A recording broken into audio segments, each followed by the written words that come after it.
to my room as quick as I could and got in with my key. And then I called the main desk about 8 or 9 times and couldn't get through. Oh, yo, this nigga's dangerous, bro. He thinks he's in a movie or some shit. But what the why is he walking down like that? I'm like, What's going to killer chases victim down and murders him in broad daylight? What the fuck did make this? Is he on drugs or some shit? Broad daylight? Not even the night? Psh, you need to plan better. I ain't saying that the killing is good, but shit, if you gonna do it, at least do it like, at least like try to hide it. he said, I done killed them. And my heart dropped. I said, what are you talking about? Who's Where this? are you? He said that he... Yo, y'all like to make a shit, y'all, you know what I'm saying? A machete. Guests at the Country Inn and Suites in Bedford, New Hampshire are settling down for a quiet evening indoors when the peace is suddenly shattered. As investigators gather the facts, they're unaware of another utterly harrowing secret hidden inside one of the hotel rooms. The following report is based on police records, and most of the footage has never been seen before until now. Please note that while the following CCTV footage is intense, it does not show anyone being physically harmed or injured. Good. Shortly after 4:30 on August 21st, 2021, two men check into the hotel. TOS, they're both TOS. I just know. Why do two men need to check in at a hotel? Let's be honest. Unless they're there on a trip, most likely not. Just seeing both guys, I don't really see these two cars really hanging out. I mean, yeah, they do. It's 2025, but more on the TOS side. I think they're GOI. Go on. I'll figure it out later. But remember, I took psychology 4 years. I about to do my doctorate. I know what I'm talking about. The one on the left is 28-year-old Nathan Cashman, and the other is 42-year-old Theodore Lucky. While nothing seems like he amiss found him at out first cheating or something. glance, one of these men harbors murderous thoughts about to be unleashed. What? And I mean, from the time I seen this guy, I don't know, I just had a bad feeling about him. Creepy. Minutes after this encounter, What are they a doing witness in together? room What are they 312 doing? I'm hears telling you, it's ear-raising TOS, bro. cries These niggas from is- the hallway on the These third niggas is floor. It sounded like a man screaming at the top of his voice, help me, and several times, 3 or 4 times. And then I heard somebody, it sounded like footsteps following him, behind him. And then I heard silence, but I heard like banging, like somebody was hitting the walls of the hallway a couple times. fuck? Then it was silent.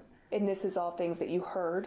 I heard, yes. Did you see anything? No, I was not going to open the door. Okay. Although most witnesses stayed inside their rooms to avoid the danger, the hotel security camera captured the unfolding violence. A witness staying in room 218 notices two men at the end of the hallway What is he engaged doing? in an Why? altercation. Run! When What I is she got doing? off the elevator, there was 2 men at the end of the hallway, one of which was beating one man with the hose of a fire extinguisher. And when they heard the elevator ding, they turned, What the and one fuck? guy was screaming, "Get the police!" And the other guy started moving toward me that was beating him. So I ran to my room as quick as I could and got in with my key. And then I called the main desk about 8 or 9 times and couldn't get through. Oh, And yo, this nigga's dangerous, bro. He thinks he's in a movie or some shit. But what the why is he walking down like that? Bro, no, you're not Flight says Menace to Society. This is Menace to Society. Who the fuck do you think you are, bro? You're not the fucking The Walking Dead. You're not the fucking, who's the all these fucking villains, bro. What the fuck does it, why is he walking like that? Is he getting like something from this like killing? Like is he getting like adrenaline or something? Just look the way he's walking. He thinks this shit's a movie. He's like, I got you stuck now. You can't run or you can't hide or some shit. I promise he's saying that in your head. He's like, you can run but you can't hide with your lame ass. I'll really do it to this nigga. Give me this nigga with no knife. I'm beating the shit out of him. I don't give a fuck. What the fuck is this? And then I called the main desk about 8 or 9 times and couldn't get through. And then about 10 minutes later, I had police knocking on my door. Photographs taken of the crime scene show glimpses of this encounter near the second-floor window as guests struggle to avoid the bedlam. One of the witnesses describes a desperate decision Nathan was forced to take in a panicked attempt to save himself. And when I came out, I look up. I said, oh man, this dude jumped out the window trying to save his life. You know what I'm saying? Did that? Blood all on the window. The frame of the window's on the ground right there. And then that's when the other maintenance guy that's here was sitting in his car. I went over and told him, I said, man, did you see that? He said, no, I didn't see nothing. I was down on my phone. I said, man, look, dude just jumped out the window.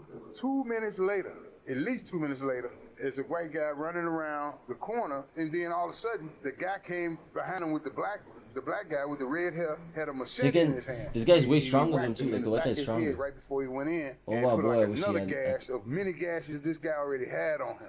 So he goes in, and I'm like, oh, Oh, man. that As first one hit. Theodore chases Nathan back inside the hotel, another eyewitness recounts what he observed inside the lobby as the assault nears its gruesome conclusion. The two people came blasting in through the door, and the one in the front, the other guy was chasing, was saying, please help, please help. I saw the guy hit him once, and then we just got out of there. That was the last thing we saw.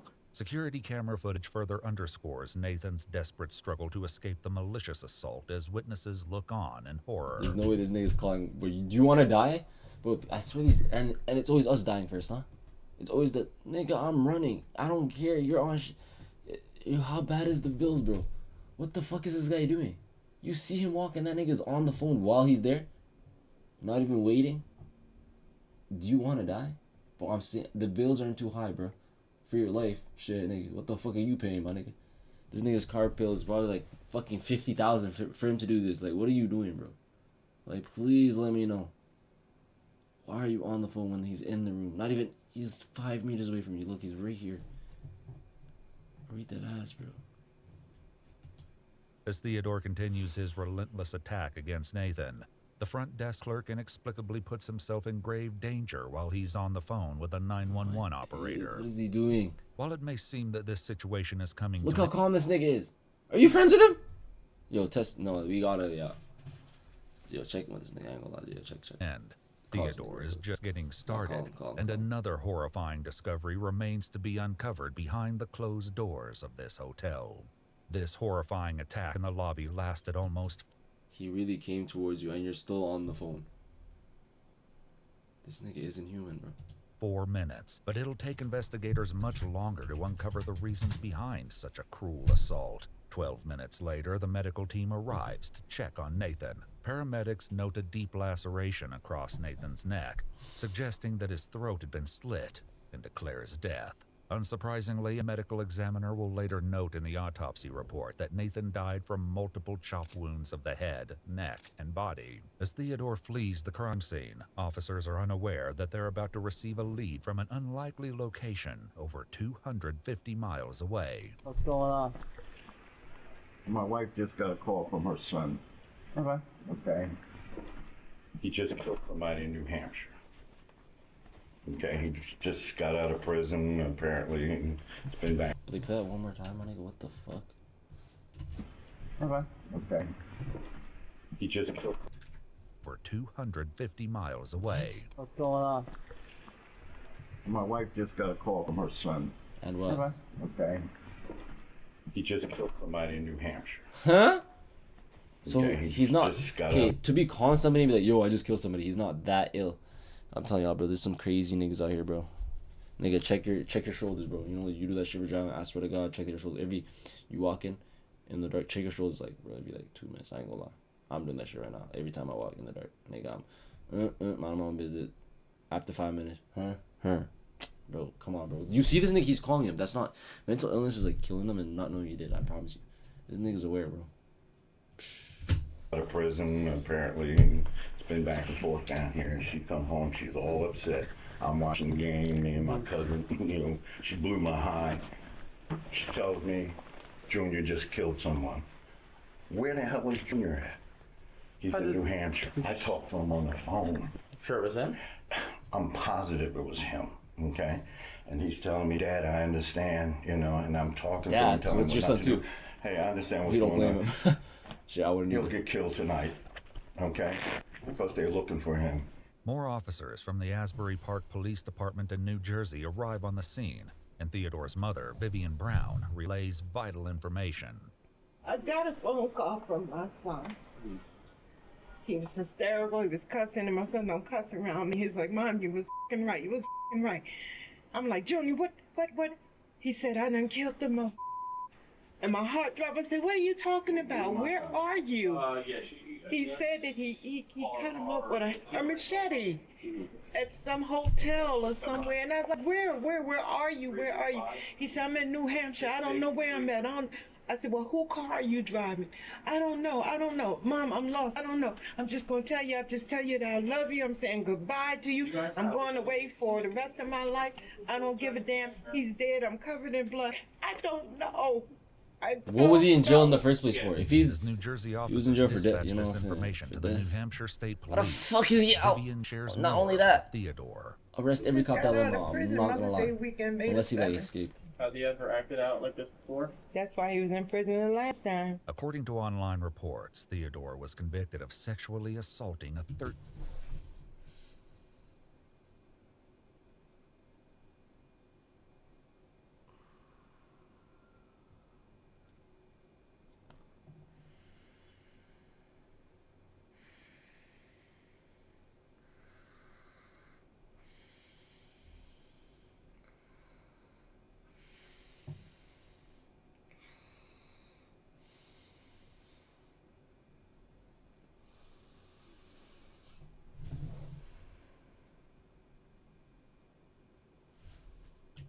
13-year-old minor in 2004, and in 2012 he pled guilty to 2 counts of kidnapping and served a portion of his sentence in the Northern New Hampshire Correctional Facility, where he met Nathan.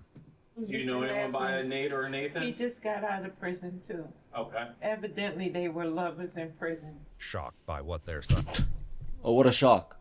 What did I fucking say the first minute? has just admitted to doing, Vivian has reached her emotional limit with Theodore. I understand. I'm not. Honey, as long as he's alive, that's all that matters. Nigga, we need him dead. Fuck. What are you talking about, nigga?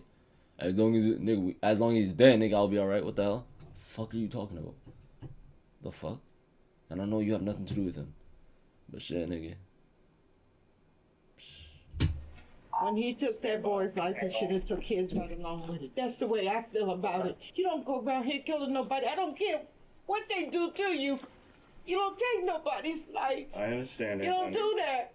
I just don't want him to die for being stupid. Well, Took someone's life. I what don't a shocker, want bro. Your son's retarded. Not even only retarded, bro. That's like, I don't know what we call that nigga, bro. He's not even human at this point. I mean, he was already not, but shit. Shit, I know it's gonna be a hard pill to swallow. It's your kid and shit, but fuck, man. Y'all need to realize who that nigga is. He's far gone, bro. Hear that? He should have took his life right along with it. If he I wanted to take understand somebody's that, life, he honey. should have took it. Theodore's parents and the officers don't know yet that this is only a part of the crime he committed that day. Soon a call comes in that changes the entire dynamic of the situation inside the apartment. Hello? He turned himself in. He's getting ready to walk in. Junior? Yes, Mom. Why, baby? Why? I love you, Mom. I love you too. Where you at? What police station you at? I want to find what police station is this? Bedford. Yeah. I took somebody's You life. done filming the video, bro? I'm As not hopping Theodore on speaks with Minecraft. his I'm not gonna lie, parents, bro. one of the officers makes an Cause I still need to alarming edit this. observation. I'm not home no more. If I was home no more, I'll play Minecraft today. Literally. I don't think I'm home Monday. I mean, I'm home Monday, Tuesday, so I can literally play Minecraft tomorrow. But I'm not home no more, so I literally have to do my editing right now. I don't think he's in custody yet. Junior, whose phone are you on? My phone. You are in handcuffs? Yo, I'm at the police station. A fireman just walked out. Thankfully, Get your hat, bro. If I'm on the phone, put your hands up, nigga. I don't care if you can't hold the phone and put your hand. I'm the dad. Don't give a shit. Put your fucking hands up. I repeat, put your fucking hands up. You hear me? Bitch ass nigga. Tomorrow. Minecraft on tomorrow. Theodore is taken into custody without further incident. As detectives escort him into an interrogation room and read him his Miranda rights, they will soon Bro, don't even read it, bro. Read him the death sentence, bro. Read this nigga the death sentence on everything. confront him about yet another bone-chilling discovery made at the You hotel. see this nigga and what? Nathan was my boyfriend. I don't know. Tomorrow after probably the scary game. What? How long have you guys been dating? Over 3 years. Okay. He's definitely gone. You tell me that. You get that information from me, and I'll tell you anything you want to know. I'm telling you the information that I have is that he's deceased. What happened tonight that kind of caused this? I was hurt. Tomorrow? Yeah. He got out of prison a few weeks ago. Theodore claims that he drove from New Jersey that morning to see Nathan and arrived at the hotel around noon. We'd like to know what the interaction was in the hotel room. Yeah, we started arguing about him yelling at me. While Theodore shares about the incident, officials also know there's more to his story as they explore the timeline of events. I guess you said, did stuff happen in the hallway, or was it down into the lobby, or could you help us understand where things kind of happened? It happened in the lobby, in the hallway, in the hotel. And when you say happened, are you stabbing, or is it more of like a hitting, or how would you describe it? Hitting. Hitting? Like coming from up, down? Yep. And where were you hitting him? Everywhere. Okay. Crime scene photographs show the bloody machete Theodore used in the slaughter. But shockingly, Nathan was not the only victim that day. While officers were interviewing witnesses at the hotel, they discovered shocking security footage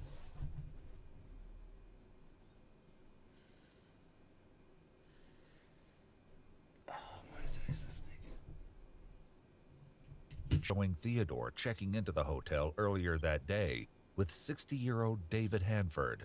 But David didn't know that he was walking into a nightmare. What would really help us is there another person? Who's this other person?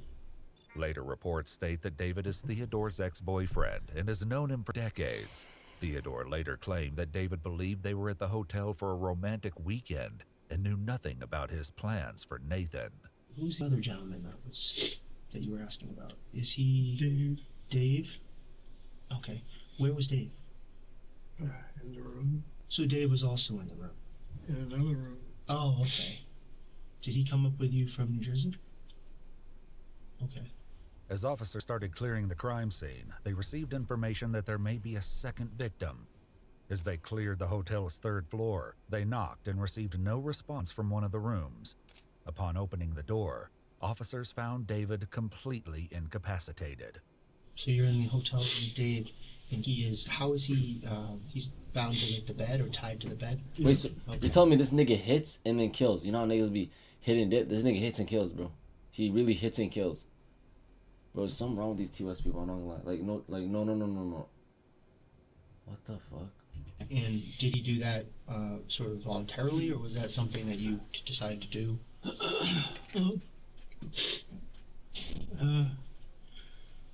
David, well, more so him, he likes the whole SM and bondage type thing. They found David covered in a hotel blanket with a belt wrapped around his neck and clear tape covering his nose and mouth. It appeared he'd been dead for some time. While it's still unknown what prompted Theodore to commit this horrifying Does act, the fucking hotel people not check the room? answer is something none of the detectives anticipated. Does the hotel people not check the room? Dave, Yo, sue them too, I'm not gonna lie, yo, take them to jail. I was hoping for the best, but preparing for the worst. I told Dave I didn't want to hurt him. I wish that I could leave you in the room, like tied to the bed. But because I told you everything, you like, yeah, you're telling me. But I said, well, things go south. I knew what I was gonna do. You didn't want him to get out. No. You mentioned you didn't want him to say what you had said about Nathan. Yep. Theodore claims that he kept David inside the room and eventually suffocated him to death because David knew about his plans. He feared that David might have escaped and warned Nathan about the impending attack. But to understand what motivated Theodore to attack Nathan, detectives must explore their relationship. 2 weeks prior to the events at the hotel, Theodore and his friends drove up to visit Nathan and noticed something odd about him. Then I came outside and I was talking to him, and I noticed if there was a hickey on his neck. A week later, when Nathan calls off their relationship, things spiral out of control. And he said that he was breaking up. I said, why? That's when he told me he had slept with some girl. Less than 2 weeks. Okay, that's good, bro. The fuck? As you want to be with me, you want to marry me. Nigga, were you not cheating as well? Double standards, my boy. Man, bro. Specifically. Of course, I wanted to see him. Was that the plan today, just to meet up and to talk, or was? Yeah. We laid in the bed together. He told me that it felt weird. It was in his head. One thing, what goes through these like detectives' minds? Because they be hearing some weird shit. Like how minutes after this statement, I feel like they get mind trained to like. I wanted to hurt him. Did he get I brain trained? wanted him to feel the pain that I felt. Theodore's What rage the and fuck? feelings of betrayal led to the Nigga, didn't murders you of cheat Nathan as well? and David. On November 7th, 2022, Theodore pled guilty to 2 counts of murder in the first degree. Death, right? Is that the He death trial? received 2 life sentences Death? without the possibility of parole. Death? He's currently incarcerated Did at it the the New death? Hampshire State Prison. Death?